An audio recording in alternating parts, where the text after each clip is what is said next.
إنا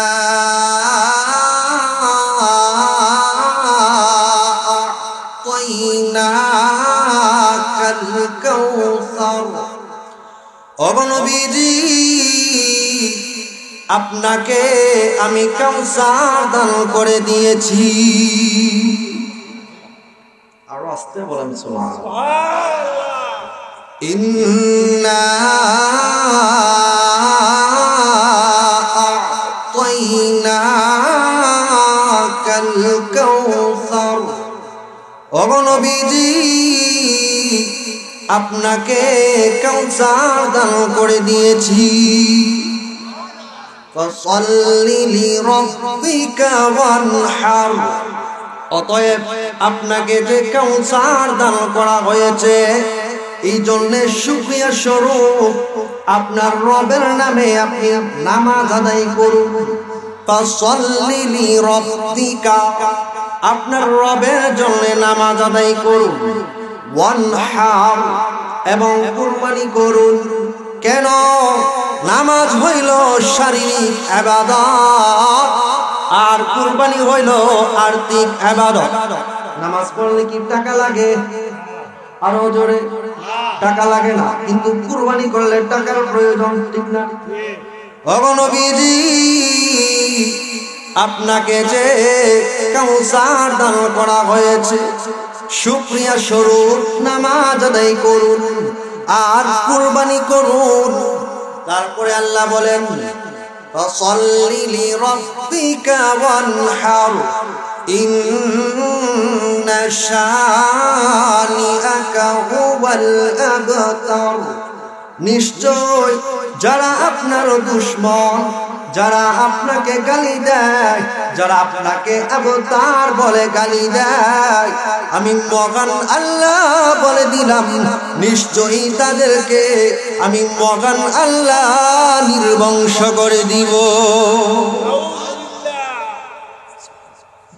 আল্লাহ বলছেন আপনার শত্রু যারা তাদেরকে আমি নির্বংশ করে দিব। আয়াত মাত্র তিনটা। কয়টা? তিনটা।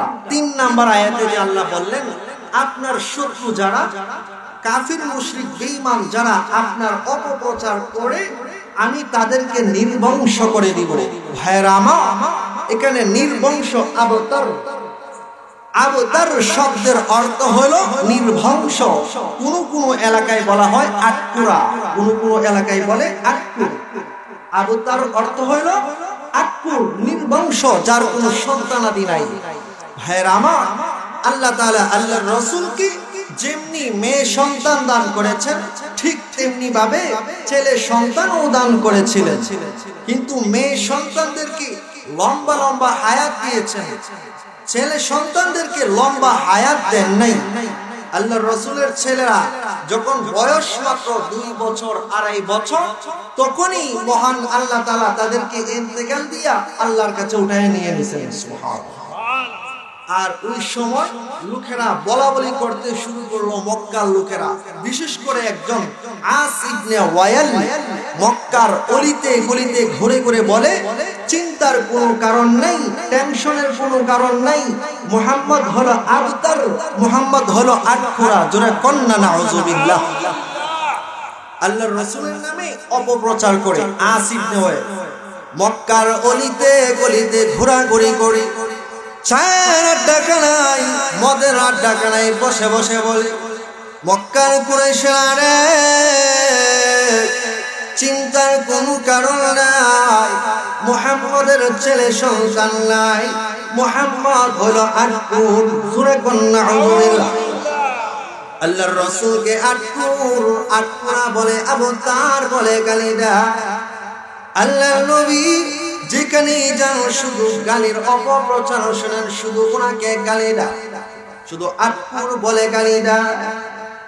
আমাদের ভাষায়, বাংলাদেশের ভাষায় যার একবারে সন্তান নাই তাকে আটকুর বলে, কিন্তু আরবে যার ছেলে সন্তান নাই তারই আটকুরা বলা হইতো। আল্লাহর রাসূল ছেলে সন্তান হইছে কিন্তু বড় হবার নাই, ছোটবেলায় ইন্তেকাল হয়ে গেছে। আস ইবনে ওয়াইল মক্কার অলিতে গলিতে চায়ের আড্ডাখানায় মদের আড্ডাখানায় বসে বসে বলে, মক্কার কুরাইশেরা রে, চিন্তার কোনো কারণ নাই, যে মুহাম্মদের ছেলে সন্তান নাই, এই মুহাম্মদের ভবিষ্যৎ নাই। ওই মুহাম্মদ যেদিন দুনিয়া থেকে শেষ হয়ে যাবে, মুহাম্মদের নাম নেওয়ার মতো কেউ দুনিয়াতে থাকবে না। মুহাম্মদ যদি দুনিয়া থেকে চলে যায়, তার নাম নিয়ামত, তার নাম নেওয়ার মতো কেউ থাকবে না। আল্লাহর নবী, বিশ্ব নবী, রহমাতুল লিল আলামিন সিজদা দিয়া কান্না করেন, প্রভু গো, সত্যি কি আমি যেদিন থাকবো না, আমার কোন অনুসারী কি থাকবে না? একটু আমাকে সন্তান দিলেন, তৈয়ব, তাহির, কাসিম, তাদেরকে দিলেন, আবার নিয়ে গেলেন। আমার মন এমনি খারাপ। আবার কুরাইশরা ডেকে ডেকে বলে, আমার নাকি কোন অনুসারী থাকবে না। যে ইসলামের জন্য এত কষ্ট করলাম, এত কষ্ট করি, তায়েফের ময়দানে আমি পাথর নিক্ষিপ্ত হয়েছি, আর ওই ইসলাম নাকি আমি যেই দিন থাকবো না, সেই দিন ইসলামের নাম নিশানাও থাকবে না। এটা কি আসলে সত্যি নাকি? আল্লাহ রাব্বুল আলামিন সঙ্গে সঙ্গে জিবরাইল আমিনকে দিয়া পাঠায় দিলেন, জিবরাইল, আমার বন্ধু ওই মক্কার বেঈমান কাফিরদের অপমানে অপমানিত হইয়া চোখের পানি ছেড়ে দিয়া কান্দে, তুমি এই মুহূর্তে যাও, আমার পক্ষ থেকে আমার বন্ধুকে সূরাতুল কাউসার হাদিয়া দিয়ে আসো। সূরাতুল কাউসার হাদিয়া নিয়ে আসো। বন্ধু যদি বন্ধুকে হাদিয়া দেয়, তাহলে বন্ধু যদি বন্ধুর প্রতি নারাজও থাকে, তারপরে মনটা খুশি হয়ে যায়। তো আল্লাহর বন্ধু, আল্লাহর রাসূল কেমন বন্ধু? ইব্রাহিম আলাইহিস সালাম তিনিও বন্ধু, তিনি হলেন খলিলুল্লাহ, তার টাইটেল। আর আমাদের রাসূল তিনিও বন্ধু, আমাদের নবীজির টাইটেল হলো হাবিবুল্লাহ। খলিলুল্লাহ অর্থ আল্লাহর বন্ধু, হাবিবুল্লাহ অর্থ আল্লাহর বন্ধু। তবে দুই অর্থের মাঝে আকাশ পাতাল ব্যবধান। খলিলুল্লাহ অর্থ হলো যেই বন্ধু আল্লাহর জন্য সব করেন, আর হাবিবুল্লাহ অর্থ হলো যার জন্য স্বয়ং আল্লাহ সবকিছু করেন। খলিলুল্লাহ ইব্রাহিম পয়গম্বর আল্লাহর খুশির জন্য স্ত্রী সন্তান নির্বাসন নিয়েছেন। আল্লাহকে খুশি করার জন্য আগুনের মধ্যে ঝাঁপায়া পড়েছেন। আল্লাহকে খুশি করার জন্য ছেলে ইসমাইলের গলায় চুনি ছাড়াইয়াছেন। তিনি হলেন খলিলুল্লাহ, আল্লাহকে খুশি করার জন্য সব করেন। আর আমাদের নবী, বিশ্ব নবী, রাহমাতুল লিল আলামিন হলেন হাবিবুল্লাহ। স্বয়ং মহান আল্লাহ সব সময় তাকায়া থাকে, আমার বন্ধু কখন কি চাইবেন, আমার বন্ধুকে দিয়া আমি মহান আল্লাহ আমার বন্ধুকে খুশি রাখবো।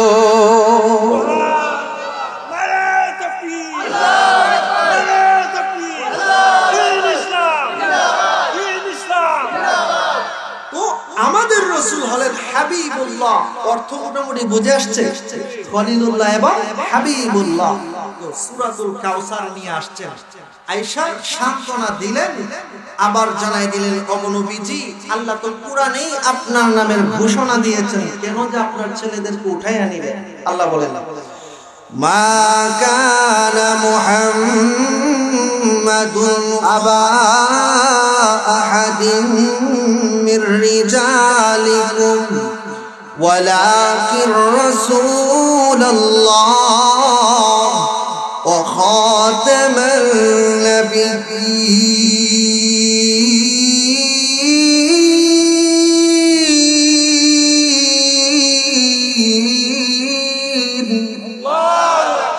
আল্লাহ বলেন, শেষ নবী মুহাম্মদ নবী যিনি হবেন, তিনি কোনো পুরুষের পিতা হবেন না। কার পিতা হবেন? পুরুষের পিতা হবে না। জিবরাইল আমিন বলেন, ওগো নবীজি, আল্লাহ তো কোরআনের মধ্যে ঘোষণা দিয়েছেন তিনি কোনো পুরুষের পিতা হবেন না, ওয়ালাকিন রাসূলুল্লাহ, কিন্তু তিনি আল্লাহ তাআলার রাসূল ওয়া খাতামান নাবিয়্যিন,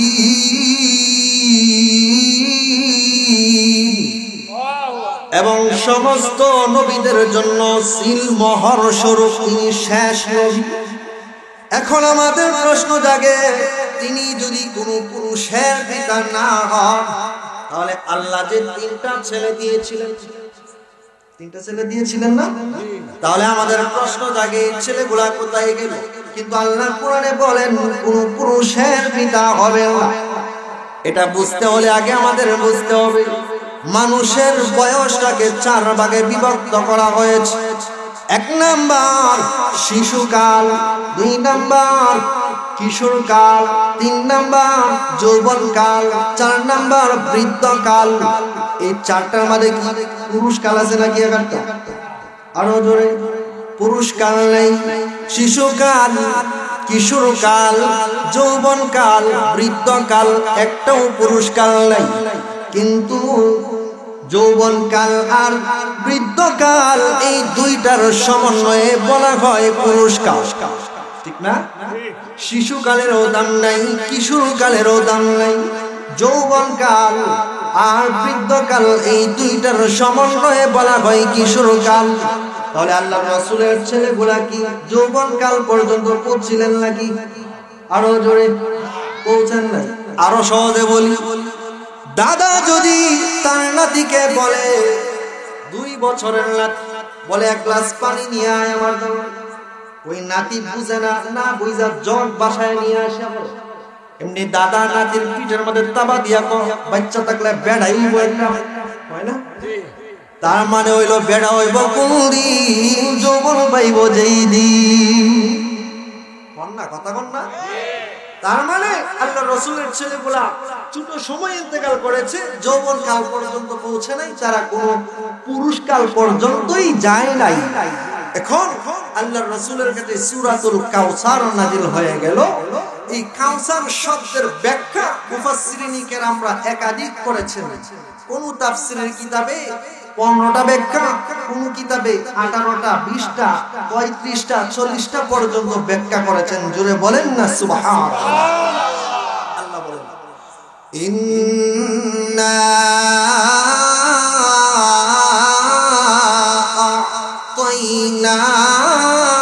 আ'তাইনাকাল কাউসার, ও নবীজি আমি মহান আল্লাহ আপনাকে কাউসার দান করে দিলাম। মা মানাল কাউসার, কাউসার মানে কি? খয়রে কাসীর, অধিক কল্যাণ। কি অধিক কল্যাণ? এই কাউসারের ব্যাখ্যা মুফাসসিরিন কেরামরা অনেক ব্যাখ্যা করেছেন। 1 নাম্বার ব্যাখ্যা হইল, ওই যে আবু জাহেলের গোষ্ঠী আস ইবনে ওয়াইল তারা বলছিল মুহাম্মদ যেদিন থাকবে না, মুহাম্মাদের কোনো অনুসারী এই দুনিয়াতে থাকবে না। আল্লাহ বলেন, ওয়ারাফা'না লাকা যিকরাক, ও নবীজি আপনার নাম সমুন্নত করে দেওয়ার দায়িত্ব স্বয়ং আমি মহান আল্লাহ গ্রহণ করে নিয়েছি। কাউসারের 1 নাম্বার ব্যাখ্যা, আল্লাহর নবী বিশ্ব নবী রাহমাতুল লিল আলামিন ফজরের নামাজের পরে সাহাবায়ে কেরামদেরকে ডেকে ডেকে বলেন, সাহাবীরা রে, গত রাত্রে আমি স্বপ্নে দেখি সমস্ত নবী রাসূলরা আমার সঙ্গে দেখা করার জন্য আসছে, কারণ হাসর শুরু হয়ে গিয়েছে, কিয়ামতের মাঠ শুরু হয়ে গেছে। সমস্ত নবী রাসূলরা হযরত আদম আলাইহিস সালাম থেকে ঈসা পর্যন্ত সব নবীরা তাদের উম্মত সহ আমি বিশ্ব নবীর সঙ্গে সাক্ষাৎ করার জন্য এসেছে। আমি তাকে দেখি কোন নবী 100 জন উম্মত নিয়ে এসেছেন, কোন নবী 80 জন উম্মত, কোন নবী 60 জন, কোন নবী 40 জন, 30 জন, 20 জন, 10 জন, 5 জন, 2 জন, 1 জন, কোন নবী 9 জন, একজনও উম্মত নাই। হঠাৎ করে আমি তাকে দেখি একজন নবী এত উম্মত নিয়ে আসতেছে, তাদের পায়ের আঘাতে ধুলাবালিতে অন্ধকার হয়ে যাচ্ছে। তখন আমার চেহারাটা একটু মলিন হয়ে গেল, আর আমি ডাক দেয়া বললাম, প্রভু গো, উনি কোন নবী এত উম্মত নিয়ে আসতেছে আমার সঙ্গে সাক্ষাৎ করার জন্য? আল্লাহ রাব্বুল আলামিন বলেন, ও নবীজি, তিনি হলেন বনি ইসরাইলের জালিলুল কদর পয়গম্বর হযরত মুসা আলাইহিস সালাম। ওনার 6 লক্ষ উম্মত নিয়ে আসতেছে আপনি বিশ্ব নবীর সঙ্গে সাক্ষাৎ করার জন্য। আল্লাহর রাসূল বলেন, তখন আমার চেহারাটা মলিন হয়ে গেল। প্রভু গো, কিয়ামতের মাঠে মুসা আলাইহিস সালাম তো বেশি উম্মতের মালিক হয়ে যাবে, আর আমার তো এত উম্মত হবে না। এই জন্য আল্লাহর রাসূলের চেহারা মলিন হয়ে গেল। আল্লাহ রাব্বুল আলামিন এমনি ডাক দিয়া বলেন, নবী গো, চেহারা মলিন কইরেন না, আপনার কি পরিমাণ উম্মত হবে এই মুহূর্তে আপনাকে দেখাইয়া দেন। ও গো নবীজি, আপনার মাথা ডান দিকে ঘুরান, ডান দিকে তাকায়া দেখেন। আল্লাহর রাসূল বলেন, আমি ডান দিকে তাকাইলাম, তাকায়া দেখি এত মানুষ আর মানুষ, মানুষের ভিড়ের কারণে আমার ডান দিকের আসমান আর দেখা যায় না। ও গো নবীজি, আপনার বাম দিকে তাকান। আল্লাহর রাসূল বলেন, বাম দিকে তাকাইলাম, তাকায় দেখি এত মানুষ, মানুষের ভিড়ের কারণে আমার বাম দিকের আসমান আর দেখা যায় না। ও নবীজি, উপর দিকে তাকান। আল্লাহর রাসূল বলেন, উপরের দিকে তাকাইলাম, তাকায় দেখি এত মানুষ, মানুষের ভিড়ের কারণে আমার মাথার আসমান, মাথার উপরের আসমান আর দেখা যায় না। এমনি আল্লাহ ডাক দিয়া বলে, ও গো নবীজি, মুসা আলাইহিস সালামের মাত্র 6 লক্ষ উম্মত দেখে আপনি মন কালা করেছিলেন, আর 6 লক্ষ নয়, 6 কোটি নয়, উপরে নিচে সামনে পিছনে ডানে বামে যে পরিমাণ মানুষ দেখলেন, যে পরিমাণ উম্মত দেখলেন, এই সমস্ত মানুষগুলি হবে আপনি বিশ্ব নবীর উম্মত। আমাদের সকলের বডি, সকলের চেহারা আল্লাহর রাসূলকে তখন দেখায়া দেওয়া হয়েছে। সুবহানাল্লাহ। তাহলে আসিফ নওয়াইল কি বলছিল? মুহাম্মদ যেদিন থাকবে না তার কোনো অনুসারী থাকবে না, বরং আল্লাহ বলেন, ওয়ারাফা'না লাকা যিকরাক, ও নবীজি, আপনার নাম থাকবে তো থাকবেই, কিয়ামত পর্যন্ত থাকবে। যত জায়গায় আমি আল্লাহর নাম উচ্চারণ হবে, তত জায়গায় আপনি মুহাম্মদের নামও উচ্চারণ হবে। সুবহানাল্লাহ।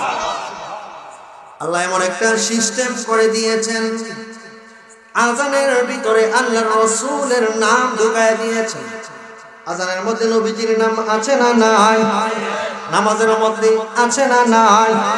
দুরূদ শরীফে আছে, আবার তাশাহুদের মধ্যেও আছে। যদি এই সুনামগঞ্জে আযান হয় এক টাইমে, ঢাকা গিয়ে দেখবেন এই টাইমে আযান হয় না, আরো 2-3 মিনিট পরে হয়, ঠিক না? আবার ঢাকা যেই পরিমাণ সময় আযান হয়, রাজশাহী এই টাইমে হয় না, আরো 5 মিনিট পরে হয়। খুলনা গেলে আরো পরে হয়, রংপুর গেলে আরো পরে হয়। এই বাংলাদেশ ছোট্ট একটা দেশ, পূর্ব থেকে পশ্চিম 17 মিনিট ব্যবধান, কিন্তু বাংলাদেশে যেই টাইমে আজান হয়, ইন্ডিয়া কিন্তু এই টাইমে আজান হয় না, একটু পরে হয়। পাকিস্তান গেলে দেখবেন আরো পরে হয়, লন্ডন গেলে আরো পরে হয়, আমেরিকা গেলে আরো পরে হয়। ইসলামিক বৈজ্ঞানিকরা বাতাসের মধ্যে মেশিন লাগায়া রিপোর্ট পেশ করেছেন, এই পৃথিবীতে কোন শব্দ বেশি উচ্চারিত হয়, বাতাসের মধ্যে মেশিন লাগায়া তারা রিপোর্ট পেশ করেছেন। এই পৃথিবীতে সবচেয়ে বেশি আল্লাহর নাম উচ্চারিত হয়, আর আল্লাহর নামের পরে মুহাম্মদের নাম উচ্চারণ হয়।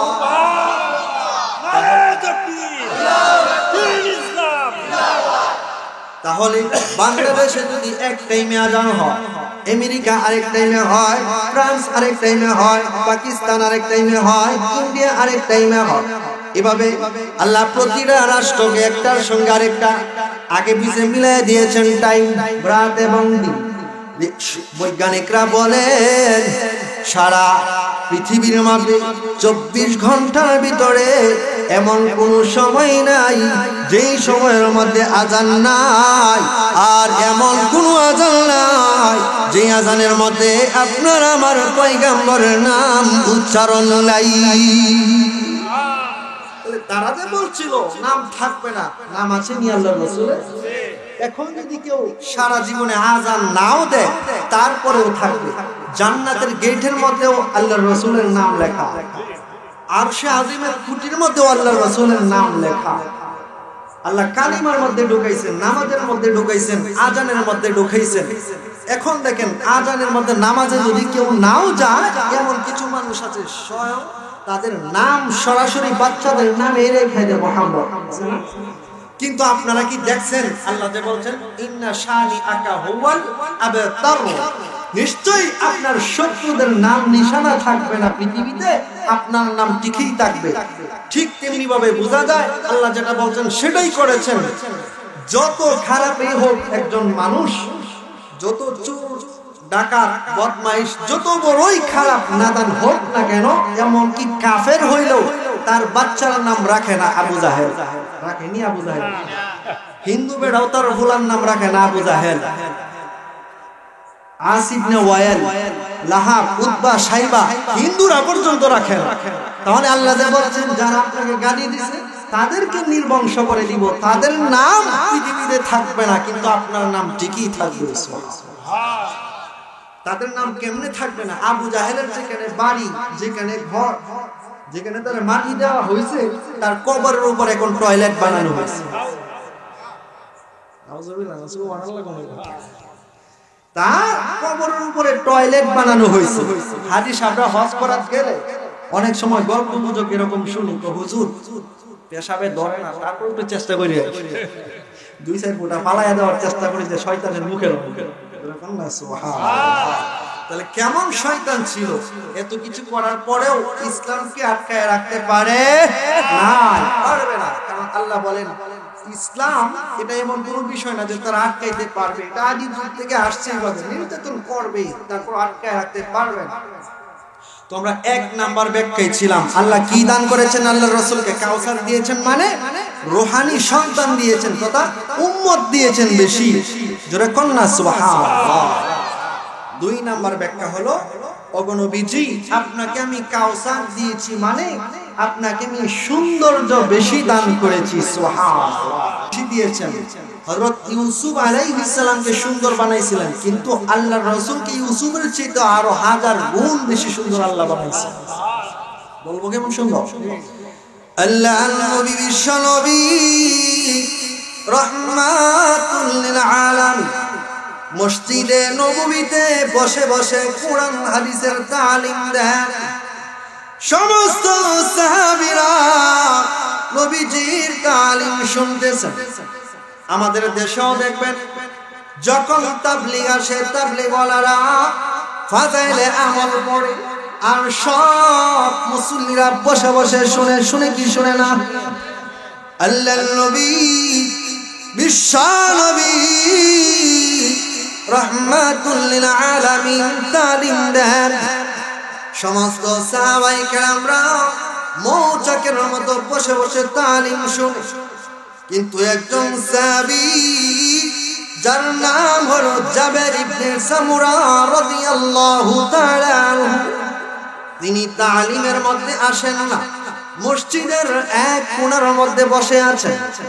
একবার আল্লাহ নবীর দিকে তাকান, আরেকবার পূর্ণিমার চন্দ্রের দিকে তাকান। আল্লাহর রাসূল অনেকবার খেয়াল করেছেন। আল্লাহর রাসূল এবার ডাক দিয়া বলেন, জাবের রে, সবাই তালিমের মধ্যে আসে, তুমি কেন তালিমে আসো না? এমনি জাবের রাদিয়াল্লাহু তাআলা আনহু বললেন, নবী আমি তালিমে কেন আসি না জানেননি? আমি একবার ওই আসমানের চন্দ্রের দিকে তাকাই, আরেকবার আপনার চেহারার দিকে তাকাই।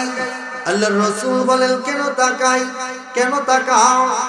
নবীজি আমি তাকায় দেখি ওই আসমানের পূর্ণিমার চন্দ্রটা বেশি সুন্দর, নাকি আপনি বিশ্ব নবীর নুরানি চেহারা খানা বেশি সুন্দর?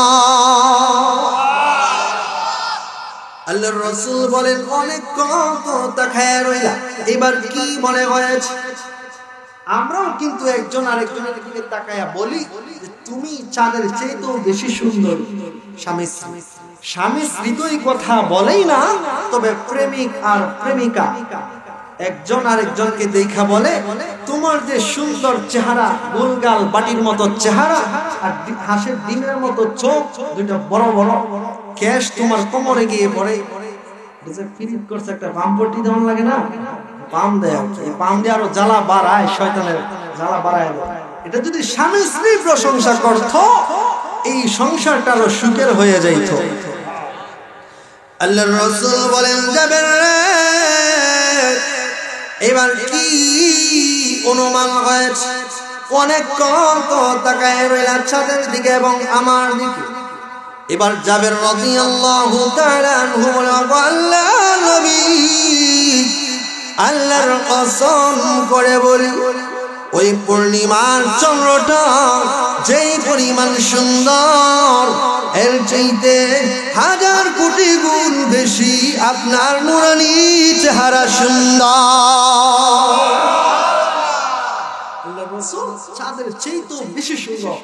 জাবের রাদিয়াল্লাহু তাআলা আনহু বলেন, ও সুন্দরের কথা বলেও শেষ করা যাবে না, আল্লাহর রাসূল ছিলেন এতই সুন্দর।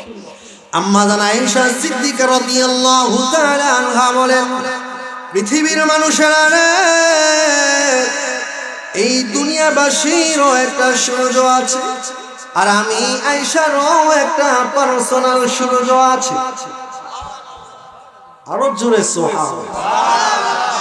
দুনিয়াবাসীর সূর্যটা উদিত হয় ফজরের নামাজের পরে, আর আমি আয়েশার সূর্যটা উদিত হয় এশারের নামাজের পরে। আল্লাহর রাসূল যখন আমার ঘরের মধ্যে এশারের পরে প্রবেশ করেন, আমি আয়েশা যদি চাইতাম আল্লাহর রাসূলের চেহারার আলোতে একটা সুয়ের ভিতর দিয়া সুতা ঢুকাইতে পারতাম। আর আমাদের জামানায় যত বিশ্ব সুন্দর আর সুন্দরী আছে, বাংলাদেশের পরিমণি আর কৈশোরিয়া সহ, তাদেরকে যদি একটা রুমের মধ্যে ঢুকাইয়া দেওয়া হয়, লাইট অফ করে দেওয়া হয়, তাহলে সারা পৃথিবীর 1000 সুন্দর সুন্দরী ঢুকাইয়া যদি লাইট অফ করে দেওয়া হয়, আলো জ্বলবে তো? আম্মা জান আয়েশা বলেন, সুতা ঢুকাইতেন সুয়ের ভিতর দিয়া, আর আমরা যে সুন্দর সুন্দরী আছে এদেরকে ঢুকাই দিলে সুতা ওই সুয়ের ভিতর দিয়ে ঢুকাইবে দূরের কথা, 72 ইঞ্চি 5 এর ভিতর দিয়ে ঢুকানো দেবে।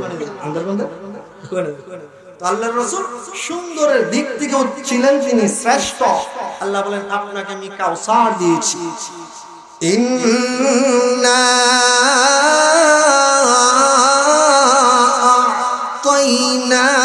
আ'তাইনাকাল কাউসার। ও নবীজি, আপনাকে কাউসার দান করে দিয়েছি। এই কাউসারের 3 নাম্বার ব্যাখ্যা, আল্লাহর রাসূলকে আল্লাহ রাব্বুল আলামিন রূপ দান করেছেন। রূপ মানে আতঙ্কবাদ। আল্লাহর রাসূল দেখতে যেমন সুন্দর, কিন্তু বেঈমান কাফিরদের সামনে যখন যাইতেন তখন আল্লাহর রাসূলের চেহারা দেখে বেঈমান কাফেররা ভয়ে তর করে কাঁপাকাঁপি শুরু করত। আরো জোরে সুবহানাল্লাহ। একটা ঘটনা বলবো। আল্লাহর রাসূলের কাছে একদিন এক ইহুদি মহিলা আসছে। আয়েশা বলে, আমি আবু জাহেলের কাছে কিছু টাকা পাই।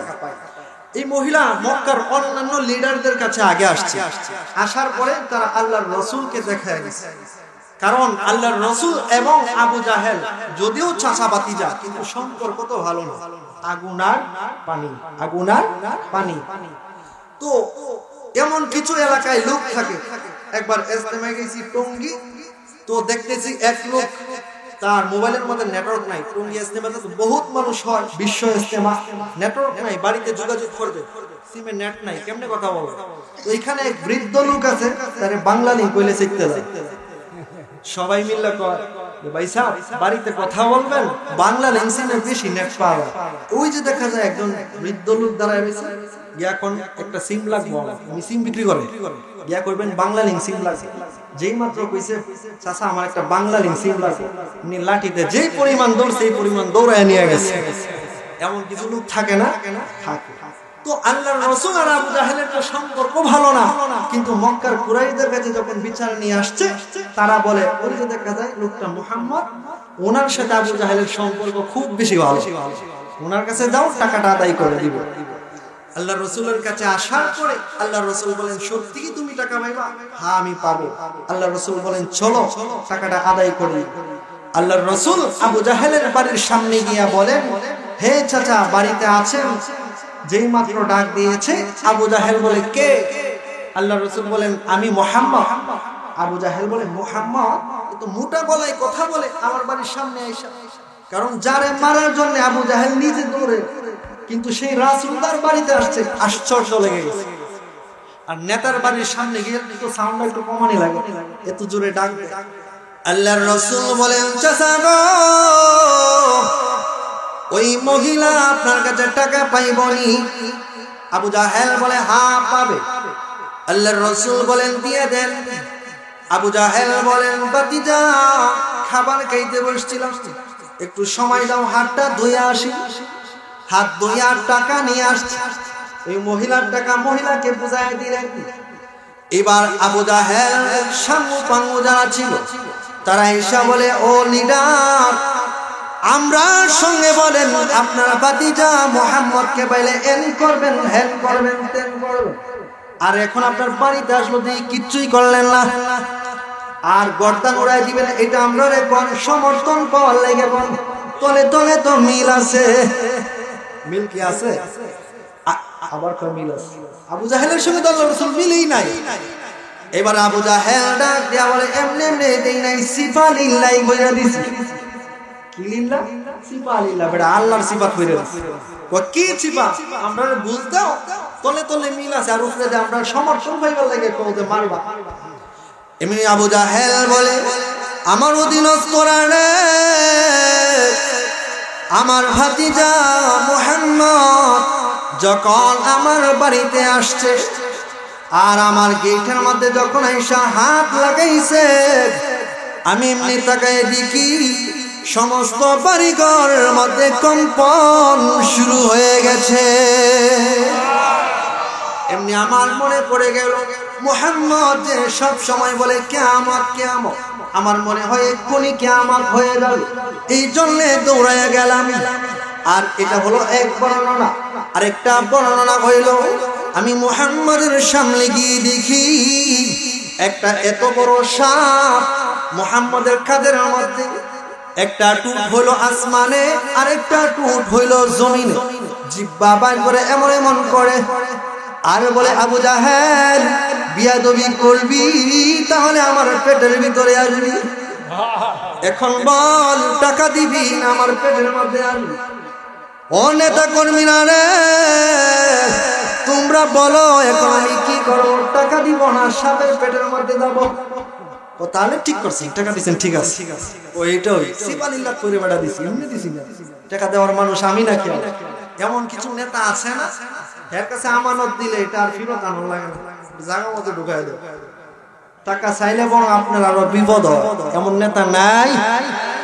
আল্লাহ রসুলের কাছে গেছে, আল্লাহ রসুলের কাছে যাওয়ার পরে তার মায়া লাগছে, কারণ আল্লাহ রসুলকে তৈরি করেছেন এই পৃথিবীর জন্য, সৃষ্টি করেছেন রহমত স্বরূপ হিসেবে। আল্লাহ বলেন ওয়ামা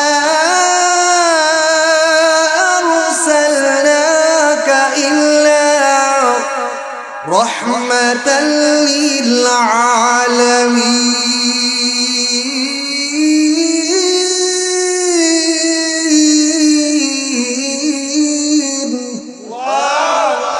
আল্লাহ রাব্বুল আলামিন নবীজিকে পৃথিবীর জন্য রহমত স্বরূপ সৃষ্টি করেছেন। সুবহানাল্লাহ।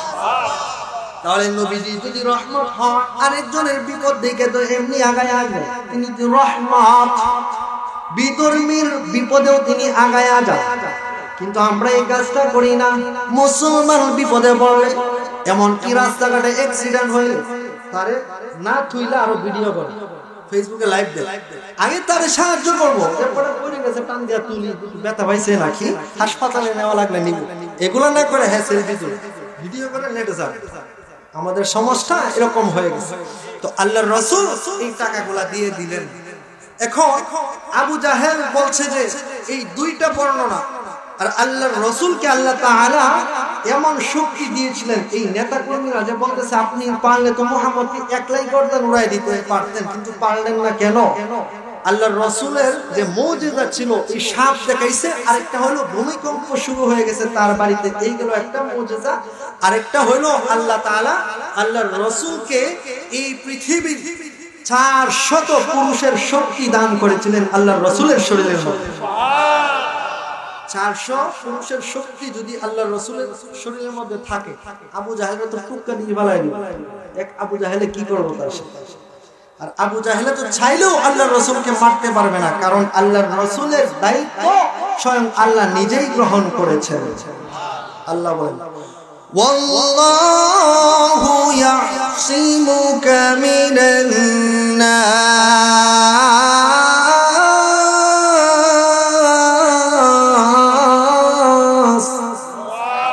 ও নবীজি, আপনাকে পৃথিবীর সকল মানুষের অনিষ্ট থেকে হেফাজতের দায়িত্ব, 24 ঘন্টা পাহারাদারের দায়িত্ব স্বয়ং আমি মহান আল্লাহ নিজেই গ্রহণ করেছি। আল্লাহ যদি কারো চুলো ধরে টানে, দুনিয়ার মানুষ ঠেঙ্গে ধরে টানলে কেমন হবে? আল্লাহ কয় আমি পাহারাদারির দায়িত্ব নিজেই নিয়ে নিলাম, তাহলে আবু জাহেল কিচ্ছু করতে পারবে না। তারপর আল্লাহর রাসূলকে তারা বহুত ভাবে আটকাইবার চেষ্টা করছে। মন করে গেন ভাই, একটু করে বলে অনেক কায়দা তারা, অনেক পায়তারা করছে আল্লাহর রাসূলকে আটকানোর জন্য, চেষ্টা করেও তারা পারে নাই। তারা বলে মুহাম্মদ পাগল, মুহাম্মদের কাছে কেউ যাইবা না। আল্লাহর রাসূলের আপন চাচী উম্মে জামিল, সে বলে মুহাম্মদ আমাদের ভাতিজা, মুহাম্মদ পাগল, তার কাছে কেউ যাইবা না। কারণ হলো যদি কাছে যায়, ওনার চেহারা দেখা, ওনার তেলাওয়াত শুনা, কথা শুনা তারা মুসলমান হয়ে যাবে। যদি পাগল পাগল বলে, তারা একটা অপপ্রচার ছাড়াই দিছে, পাগল বললে কাছে কেউ যাইব। আর মানুষের একটা স্বভাব দেখবেন, যেটার দিকে নিষেধ করা ওইটার দিকে আরো বেশি যায় মানুষ। এখন লিডাররা যেহেতু বলতেছে পাগল, সাধারণ মানুষ যদি বলতো পাগল, সমস্যা ছিল না। কিন্তু এই এলাকার চেয়ারম্যান মেম্বার তারা যদি বলে অমুক পাগল হয়ে গেছে, জনসাধারণ করবো তাহলে পাগল হইলেও মনে একটু ভালো পাগল হয়েছে, চল একটু দেখে আসি। ঠিক তেমনি ভাবে যখন লিডাররা বলতেছে আল্লাহর রাসূল পাগল, তারা আসছে পাগল দেখার জন্য। আয়েশা দেখে আল্লাহর রাসূল কানায় কাবার সামনে দাঁড়ায় কোরআন তেলাওয়াত করেন, নবীজির চেহারার আলোতে কানায় কাবার দেওয়াল আলোকিত হয়ে গেছে। আর কি পড়েন? ইয়াসিন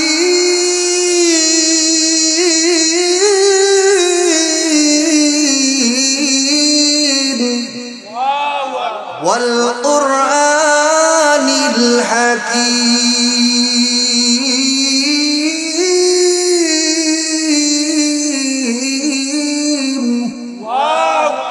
তারা আসছিল পাগল লেখার জন্য। পাগলের কিন্তু আগের লাইন আর পরের লাইন ঠিক থাকে না, চন্দ্রেরও ঠিক থাকে না, অর্থেরও ঠিক থাকে না।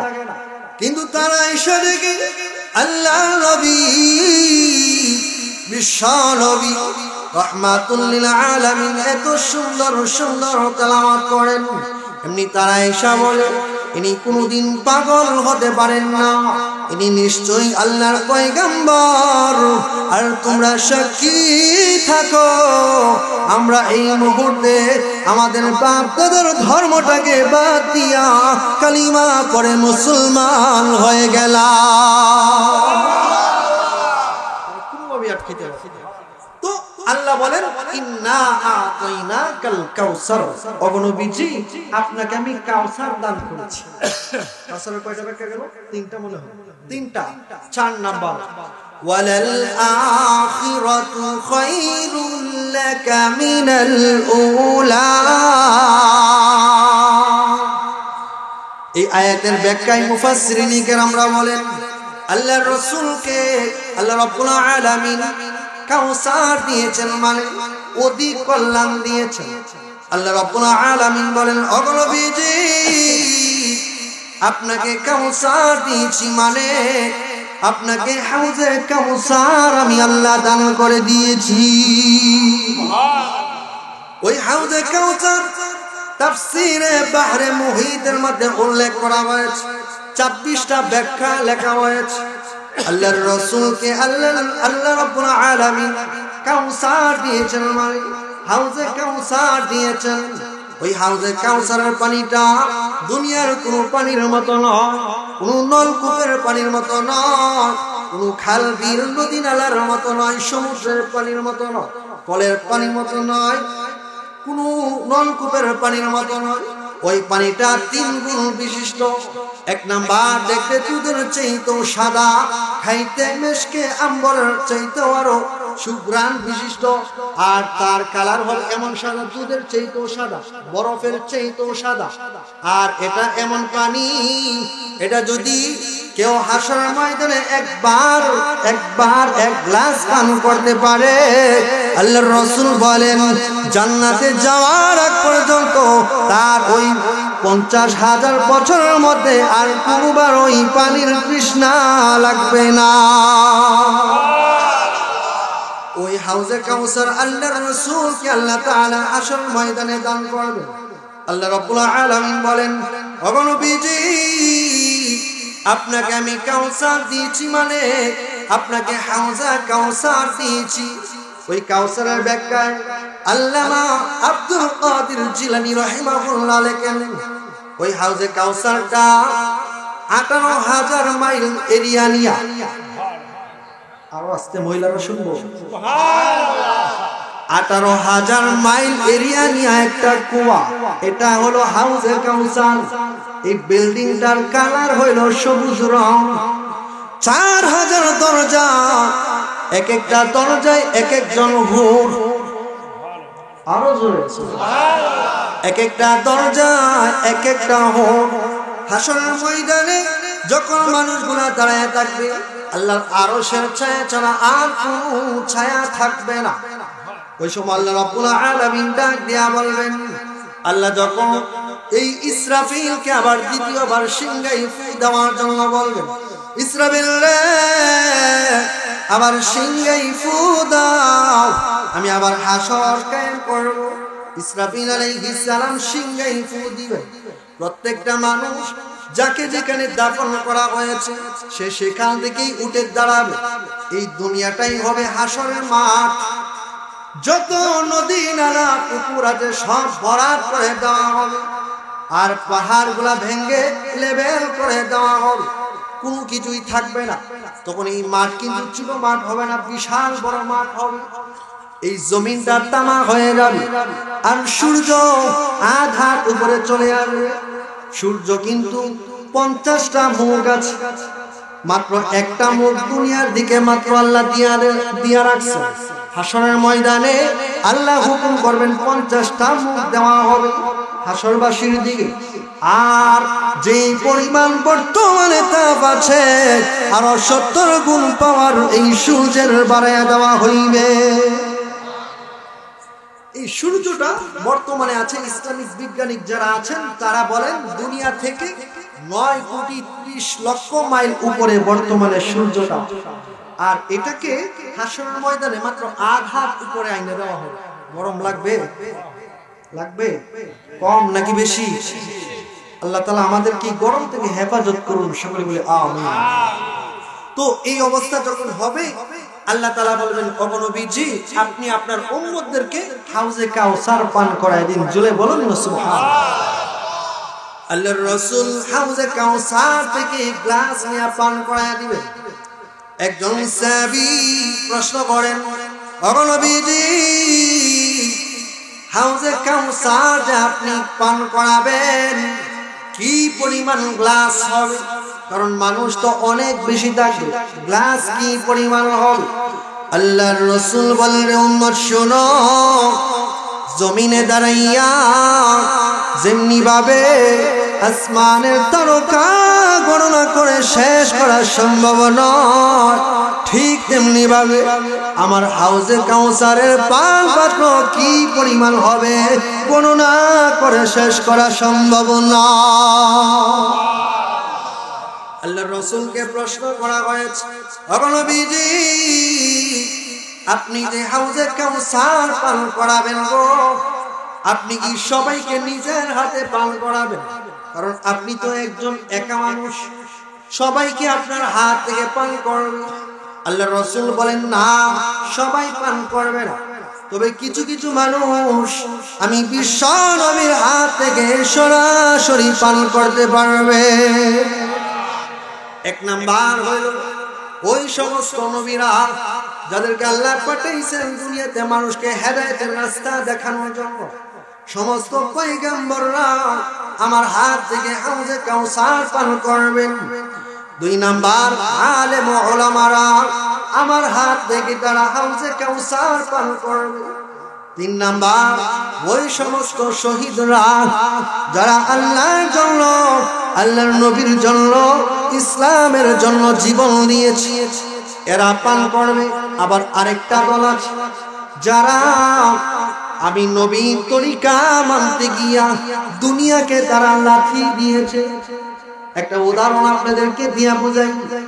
একটা ছেলে ক্লাস 5 থেকে নিয়ে মাস্টার্স পর্যন্ত কমপ্লিট করলো, যখন দাড়ি উঠছে দাড়িতে কোনো হাত দেয় নাই, শেভ করে নাই। কারণ আল্লাহর রাসূল বলেন, যে তার দাড়িতে হাত দিল সে আমি বিশ্ব নবীর কলিজায় ছুরি লাগাইল। একটা ছেলে মাস্টার্স কমপ্লিট করছে, কমপ্লিট করার পর বেসরকারি কোম্পানিতে গেছে চাকরি করার জন্য। এবার ওই কোম্পানির মালিক হলো খ্রিস্টান।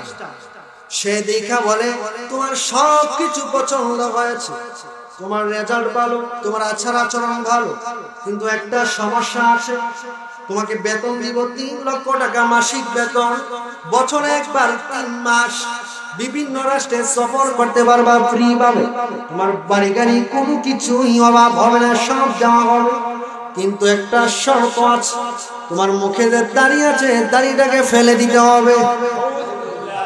এমনি ওই ছেলেটা তার স্যারদের সামনে কাগজটা নিয়ে ছিঁড়ে ফেলে দিয়েছে, আর ডাক দেয়া বলে, শুনে রাখেন, যেই চাকরির জন্য আমার দাড়ি ফেলে দিতে হয়, নবীর সুন্নতকে অসম্মান করতে হয়, ওই চাকরি আমি করব না।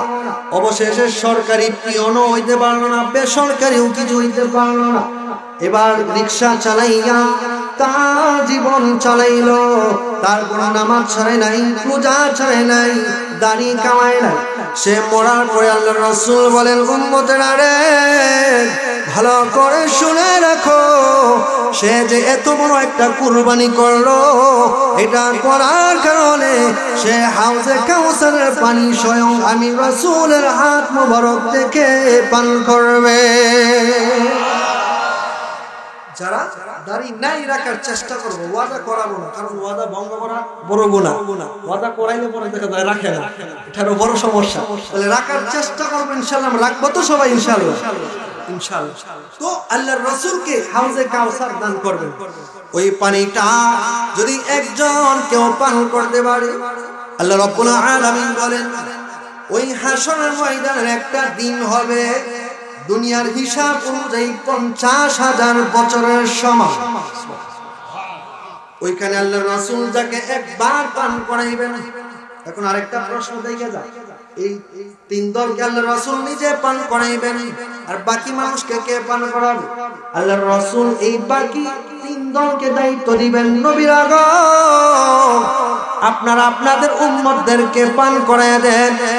আলেম ওলামাদেরকে বলবেন আপনারা দ্বীনি কাজ করতে গিয়া, তাফসীর মাহফিল করতে গিয়া, মসজিদ চালাইতে গিয়া, মাদ্রাসা চালাইতে গিয়া সাহায্য সহযোগিতা যার যার পাইছেন তাদেরকেও পানি পান করাইয়া দেন। শহীদদেরকে বলা হবে, ও শহীদেরা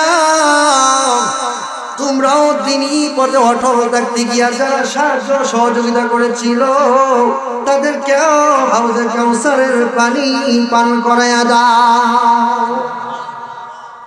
তো এই হাসরের ময়দানে এখন 50,000 বছরের সমান একটা সময় হাসরবাসীরা সবাই দাঁড়ায় থাকবে উত্তপ্ত এই গরমের মধ্যে। এখন আল্লাহ রাব্বুল আলামিন হুঙ্কার দিয়া বলেন, লিমানিল মুলকুল ইয়াউম, আজকের রাজত্ব কার? দুনিয়াতে অল্প দিনের বাদশাহী পাইয়া যা ইচ্ছা তা করেছিল, জুলুম বেবিচার করেছিল। আজকে সাহস থাকলে কেউ কথা বলো, কথা বলার যোগ্যতা আছে কারো? কোনো কথা বলার যোগ্যতা নাই, কেউ কোনো কথা বলতে পারবে না। আল্লাহ রাব্বুল আলামিন সকলের মুখ জবান বন্ধ করে দিয়েছেন। আল্লাহ রাব্বুল আলামিন বলবেন, ইয়াউমা ইয়াকুমুর রূহু ওয়াল মালাইকাতু সাফফা লা ইয়াতাকাল্লামুনা ইল্লা মান আযিনা লাহুর রাহমান।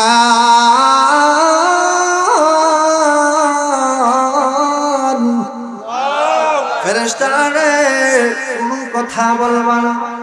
ও নবীরা আপনারাও কোনো কথা বলবেন না, কেউ কেউ কথা বলতে পারে না। নিচে হইল তামা। তামা কেন? শাস্তিটা বেশি হওয়ার জন্য। কারণ মাটি একদিকে গরম দিলে আরেক দিকে এমনি এমনি গরম হয় না। কিন্তু লোহা তামা এগুলার বৈশিষ্ট্য হলো একদিকে গরম দিলে আরেক দিকে অটো গরম হয়ে যায়। আপনি যদি একটা টিনের অ্যালুমিনিয়াম গ্লাস দিয়ে চা খান, চা যে পরিমাণ গরম, গ্লাসের ডাবল গরম হয়ে যায়। আল্লাহ রাব্বুল আলামিন এই জমিনটাকে তামা বানায়া দিবেন গরম বেশি হইবার জন্য, উপরেও গরম নিচেও গরম। এখন সমস্ত উম্মত তারা শুধু অপেক্ষা করবে বিচারটা আল্লাহ কখন শুরু করবে। কিন্তু এই কথাটা বলবে কে? আল্লাহর কাছে কারো সাহস নাই। আল্লাহ তো সবার জবানই বন্ধ করে দিয়েছে। সমস্ত উম্মতেরা হযরত আদম আলাইহিস সালামের কাছে যান, ও আদম নবী আপনি পৃথিবীর সর্বপ্রথম নবী এবং আপনি আমাদের সকলের আব্বা। আমাদের আদি পিতার নাম কি? আরো জোরে। এবং জাতির পিতার নাম কি? আদম আলাইহিস সালামের কাছে যাবে, ও আদম নবী আপনি আমাদের সর্বপ্রথম নবী এবং আমাদের সকলের আব্বা। ওগো আব্বা জান আপনি আল্লাহর কাছে বলুন, মহান আল্লাহ যেন এই মুহূর্তে আমাদের বিচারটা আরম্ভ করে দেয়। আদম আলাইহিস সালাম বলবেন, না আমিও পারবো না। কেন? আল্লাহ যদি আমারে জিজ্ঞাসা করে, ও আদম উম্মতের জন্য, সন্তানের জন্য সুপারিশ করা পড়ে, আগে বলো জান্নাতের ভিতরে আমি বলছিলাম ওই গাছের নিচে যেও না, গেছো তো গেছো, এবার ফলো খাইলে। আমার স্ত্রীকে বলছিলাম ওই বাদশা যদি জিজ্ঞাসা করে তুমি আমার কি লাগো, আমি কোন তুমি আমার বোন। যদিও উনি বলতেন আল মুসলিম আখু মুসলিম, এক মুসলমান আরেক মুসলমানের ভাই না, এই দিক থেকে তিনি বলছেন যে তুমি আমার বোন আমি তোমার ভাই, মুসলমান হিসেবে এটা না, এই দিক থেকে বলছে। তারপরে আমার ভয় লাগে আল্লাহ যদি জিগায় পেছ লাগাইলা কথা কেন কইছলা, আমার কোনো জবাব নাই, আমি পারবো না,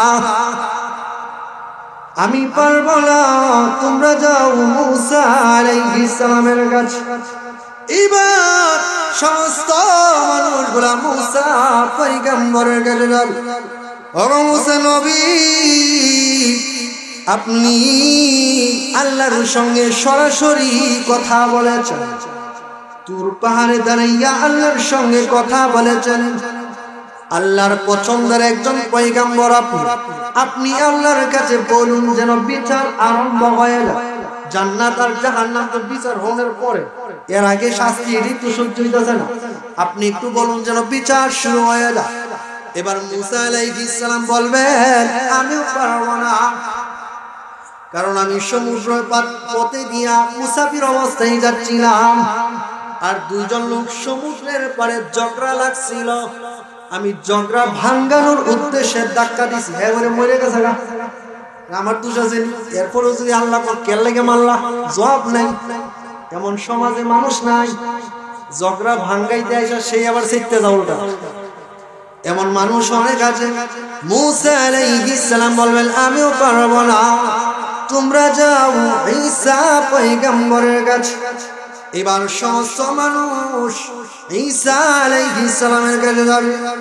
ও ঈসা নবী, আপনি রূহুল্লাহ, আপনি আল্লাহর কাছে সুপারিশ করুন যেন আমাদের বিচারটা আরম্ভ হয়ে যায়। মুসা ঈসা আলাইহিস সালাম বলবেন আমিও পারবো না, আল্লাহ যদি আমারে জিগায় ও ঈসা তুমি কি আমার সন্তান নাকি, আমি তো আল্লাহর সন্তান না। আমার কওমের লোকেরা ইহুদি নাসারা তারা যে আমারে আল্লাহর সন্তান মনে করে, আমার মা মরিয়ম আলাইহিস সালামকে তারা আমার মাকে আল্লাহর বিবি মনে করে। আল্লাহ যদি জিগায় তুমি তোমার সন্তান না, কিন্তু তারা কেন এগুলা মনে করছে, আমার তো কোনো জবাব নাই। আল্লাহ কোরআনে বলছে কুল হুয়াল্লাহু আহাদ, ও নবীজি আপনি বলে দিন, আপনি বলে দিন আপনার আল্লাহ যিনি তিনি হলেন আহাদ, অদ্বিতীয়, আল্লাহুস সামাদ, আপনার আল্লাহ যিনি তিনি সমাদ, অমুখাপেক্ষী, লাম ইয়ালিদ ওয়া লাম ইউলাদ ওয়া লাম ইয়াকুল লাহু কুফুয়ান আহাদ, লাম ইয়ালিদ ওয়া লাম ইউলাদ, আমি আল্লাহ কাউকে যেমন জন্ম দেই নাই, ঠিক তেমনি ভাবে আল্লাহ আমি আল্লাহ কারো কাছ থেকে জন্ম নেই নাই। আর এই পৃথিবীর কোন বস্তু আমি আল্লাহর সমকক্ষ নয়, আমি মহান আল্লাহ এই পৃথিবীর কারো সমকক্ষ নই। একবার সুবহানাল্লাহ বললে কি ফায়দা বলবো, হ্যাঁ কষ্ট হচ্ছে। আল্লাহর নবী বিশ্ব নবী রাহমাতুল লিল আলামিন হুজুরা শরীফ থেকে বের হয়েছে, রাস্তায় গিয়ে দেখেন হযরত আবু হুরায়রা রাদিয়াল্লাহু তাআলা আনহু রাস্তার কিনারে তিনি গাছের চারা লাগাইতেছেন। গাছের চারা বুঝেন, গাছের চারা লাগাইতেছেন। আল্লাহর নবী বলেন আবু হুরায়রা রে, এর চাইতে আরো উত্তম গাছের চারা তোমাকে বলে দিব কিনা। আবু হুরায়রা রাদিয়াল্লাহু তাআলা আনহু বলেন ও নবীজি বলেন এর চাইতে আরো উত্তম কি গাছের চারা হতে পারে।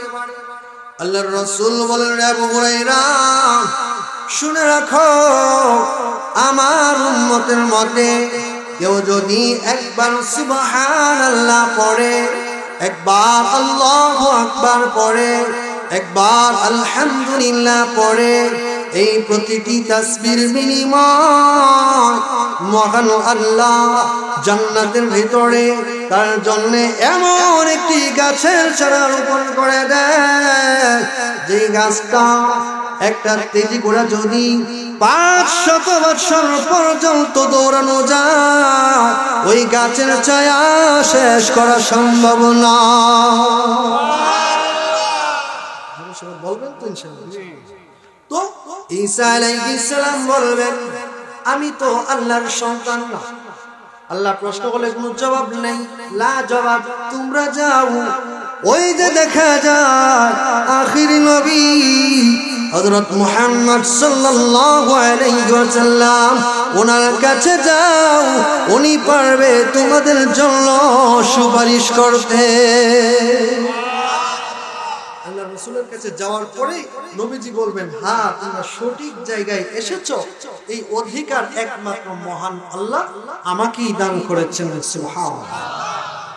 তো আল্লাহ যে হাসরের ময়দানে কথা বলা নিষেধ করছেন, আল্লাহর রাসূল বলেন কথা বলবো না, কিন্তু প্রশংসা করব। কি করব? প্রশংসা করব। যেমন নামাজের মধ্যে আল্লাহর বিধান কথা বলা যায় না, নামাজের মধ্যে কথা বলা যায় কিন্তু প্রশংসা করা যায়। কেমনে? আলহামদুলিল্লাহি রাব্বিল আলামিন,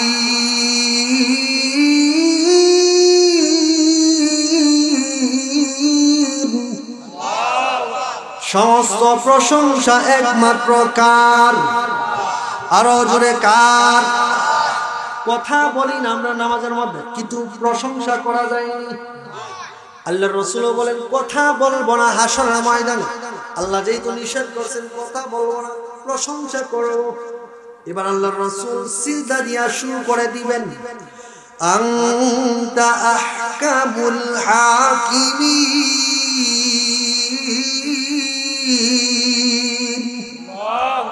আল্লাহ তুমি তো বিচারপতিদেরও বিচারপতি, আনতা রব্বুল আলামিন,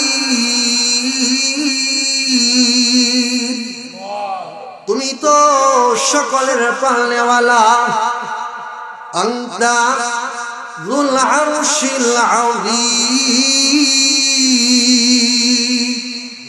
তুমি তো মহান আরশে আজিমের মালিক, আনতাল হাইয়ুল কাইয়্যুম, তুমি চিরজীবী, তুমি নিজেও কায়েম ছিলে এবং সকল কিছু তুমি কায়েম রেখেছো। আনতাল মাশারিকি ওয়াল মাগারিব, আল্লাহ তুমি তো পূর্ব এবং পশ্চিমের মালিক। এমন ভাবে আল্লাহর নবী প্রশংসা করা শুরু করে দিবেন। আল্লাহর রাসূল বলবেন, প্রভু গো তুমি তো আমাদের মালিক আর আমরা তোমার গোলাম। মনিব হইয়া যদি এভাবে হুঙ্কার দেওয়া গো, আর আমরা গোলাম হইয়া কি পারবো তোমার পাল্টা জবাব দেওয়া?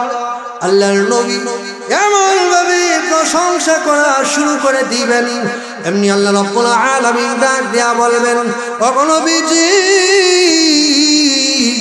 আর কান্দেন না, আপনার মাথা উঠান, আপনার প্রশংসা শুনে আমি মগান আল্লাহর রাগ গুসা ঠান্ডা হয়ে গেছে। ও নবীজি আপনার প্রশংসা শুনে আমি মহান আল্লাহর রাগ গুসা ঠান্ডা হয়ে গেছে। আর আজকের এই কিয়ামতের মাঠে আমি সর্বপ্রথম আপনি বিশ্ব নবীকে কথা বলার অনুমতি প্রদান করলাম। আমাদের রাসূলকে কথা বলার অনুমতি দিবেন আল্লাহ তাআলা। সর্বপ্রথম আমাদের নবী হাসরের ময়দানে কথা বলবেন। তো আল্লাহর রাসূল তখন বলবেন, কথা কি বলা আল্লাহ, আর সহ্য হচ্ছে না, আপনি এবার বিচারটা আরম্ভ করে দেন। আমার উম্মতেরা এখানে দাঁড়ায় আছে অনেক গরমের মধ্যে। যদি ওই হাসরের ময়দানে যদিও আবু জাহেল দাঁড়ায় আছে, নমরুদ দাঁড়ায় আছে, ফেরাউন দাঁড়ায় আছে, অংশংসুচি দাঁড়ায় আছে, রাম দাঁড়ায় আছে, আরো যত স্বৈরাচার স্বৈরা শাসক এই পৃথিবীতে ছিল বা এখন আছে ভবিষ্যতে আসবে, সবাই ওই দিন দাঁড়ায় থাকবে। আল্লাহর রাসূল বলেন, প্রভু গো তারারও যেমন কষ্ট হইতেছে, এখানে আমার আবু বকরও দাঁড়ায় আছে, উমর দাঁড়ায় আছে, উসমান দাঁড়ায় আছে, আলী দাঁড়ায় আছে। এইভাবে যুগের পর যুগ আসতে আসতে আমাদের পর্যন্ত আসবে। এভাবে আল্লাহর রাসূল বলবেন, হুসাইন আহমদ মাদানী দাঁড়ায় আছে, বাংলাদেশের আহমদ শফি দাঁড়ায় আছে, হাফিজি হুজুর দাঁড়ায় আছে, সিলেটের নুরুদ্দিন হুজুর দাঁড়ায় আছে। প্রভু গো, যদিও কাফেরদের কষ্ট হয়, আমার উম্মতদেরও তো কষ্ট হইতেছে। প্রভু গো, আর কিছু চাই না, এই মুহূর্তে আপনি বিচারটা আরম্ভ করে দিন। এমনি আল্লাহর রাসূল একটা আমলনামা আল্লাহর সামনে নিয়ে এভাবে তুলে ধরলেন। প্রভু গো, যদি দেখবার হয় দেখেন, আর না হয় বাদ দিয়া দিয়ে। এমনি আল্লাহ রাব্বুল আলামিন তাকায়া দিকে বলবেন, আল্লাহ খুশি হইয়া বলবেন, আমার গোলামের আমল এত সুন্দর, আমি মহান আল্লাহ আর রাগ গুসা থাকতে পারি না। ওই আমল নামাই হইল হযরত আবু বকর সিদ্দিক। হযরত আবু বকর সিদ্দিক রাদিয়াল্লাহু তাআলা আনহু আমল নামা দেখে আল্লাহ বলবেন, আমার আর রাগ গুসা নাই, এবার বিচার আরম্ভ করা যাক। আল্লাহর রাসূল, আল্লাহ যে বলছেন আপনাকে আমি কাউসার দান করলাম, আল্লাহ রাসূল কিয়ামতের মাঠে সর্বপ্রথম সুপারিশ করার অনুমতি লাভ করবেন। এমনকি জান্নাতেও একবারে সবার প্রথম সকল নবী রাসূল পয়গাম্বরদের আগে আমাদের নবী জান্নাতে যাবেন। আল্লাহ রাব্বুল আলামিন ডাক দিয়া বলবেন, ওগো নবীজি, আপনি উঠুন, হাসরের মাঠ কায়েম হয়ে যাবে, বিচার শুরু করো। সমস্ত পয়গাম্বররা তাদের পায়ে হেঁটে হেঁটে হাসরের ময়দানে উপস্থিত হবে, কিন্তু আল্লাহর রাসূল রওজা মুবারক থেকে উঠবেন। আল্লাহ ডাক দিয়া বলবেন, ওগো নবীজি, আপনি পায়ে হেঁটে নয়, আপনার জন্য আমি সওয়ারির ব্যবস্থা করেছি। একটা উট দেওয়া হবে, উটের পাগুলা সোনা এবং রূপা দিয়ে বাঁধাই করা থাকবে, আর লাগামটা রেশমি কাপড় দিয়া বাঁধাই করা থাকবে। রাসূল যেখানে বলবেন, এই গদিটাও রেশমি কাপড় দিয়া বানানো থাকবে। আল্লাহ রাব্বুল আলামিন ডাক দিয়া বলবেন, ওগো নবীজি, আপনার একজন সাহাবীকে ডাক দেন, আপনার উটের লাগাম ধরে ধরে নিয়ে যাওয়ার জন্য। আল্লাহর রাসূল সাহাবায়ে কেরামদের দিকে তাকায় থাকবেন, কাকে রেখে কাকে ডাক দিবেন। আল্লাহর রাসূল বলবেন, ওগো আল্লাহ, আপনি আপনার কুদরতি জবান দ্বারা বলে দিন কাকে ডাক দিব। এমনি আল্লাহ রাব্বুল আলামিন ডাক দিয়া বলবেন, ও বেলাল, তুমি আসো, আমার পয়গম্বর আমার বন্ধুর উটের লাগাম ধরে ধরে জান্নাতের ভিতরে নিয়ে যাও। উমর বাম পাশে এবং আবু বকর ডান পাশে, আর বেলাল রাদিয়াল্লাহু তাআলা আনহু তিনি উটের লাগাম ধরে ধরে আল্লাহর রাসূলের সঙ্গে জান্নাতে চলে যাবেন। সুবহানাল্লাহ। আল্লাহ বলছেন, ইন্না আ'তাইনাকাল কাউসার, ওগো নবীজি, আপনাকে কি দান করেছি? কাউসার দান করেছি। ফাসাল্লি লিরাব্বিকা ওয়ানহার। আল্লাহর রাসূলের আগে এবং পরে, অর্থাৎ পিছনে এবং সামনে সকল গুনাহ মাফ, কোন নবীর কোনো গুনাহ নাই। আর আমাদের নবীকে আল্লাহ বলেন, ওগো নবীজি, আপনার পিছনের এবং সামনের সকল গুনাহ মাফ। তারপরে আল্লাহ বলেন, ফাসাল্লি লিরাব্বিকা, ওগো নবীজি, আপনার রবের জন্য আপনি নামাজ পড়ুন এবং ওয়ানহার, কুরবানি করুন। তাহলে নবীজি নবী হওয়ার পরেও শ্রেষ্ঠ নবী, শেষ নবী হয়েও যদি তিনি নামাজ আদায় করতে হয়, আমাদের নামাজের দরকার আছে না নাই? কিন্তু আমরা এমন মুসলমান, নামাজ তো পড়েই না, দাঁড়িয়েও নাই মুখের মধ্যে, চায়ের স্টলের মধ্যে বৈশা বুকে থাবা দিয়া কর। মুসলমান মানুষ তো আমি, নামাজ পড়ি না, কিন্তু আমার ঈমান বড় শক্ত, এমন কয় না? আর এক একটা চায়ের স্টল তো মোটামুটি এক একটা সংসদ ভবন, ঠিক কিনা? আপনি যায় যদি কোন ভাই আমার মাথা ব্যথা, দেখবেন এখানে ইঞ্জিনিয়ার আছে, ডাক্তার আছে, সব এখানে আছে। শুধু বলবেন মাথা ব্যথা, 5-7 জনের ওষুধের নাম কয়ে দিলাইছে, ঠিক না? কিন্তু নামাজ পড়ে না, যারা নামাজ পড়ে না তারা তো আল্লাহর বিধান ফরজ বিধানটারই তারা পালন করে নাই, তারা সুপারিশ পাইব কেমনে? আল্লাহ রাসূল যে হাসরের ময়দানে সুপারিশ করবেন, আগে তো নামাজ, তারপরে অন্য কিছু।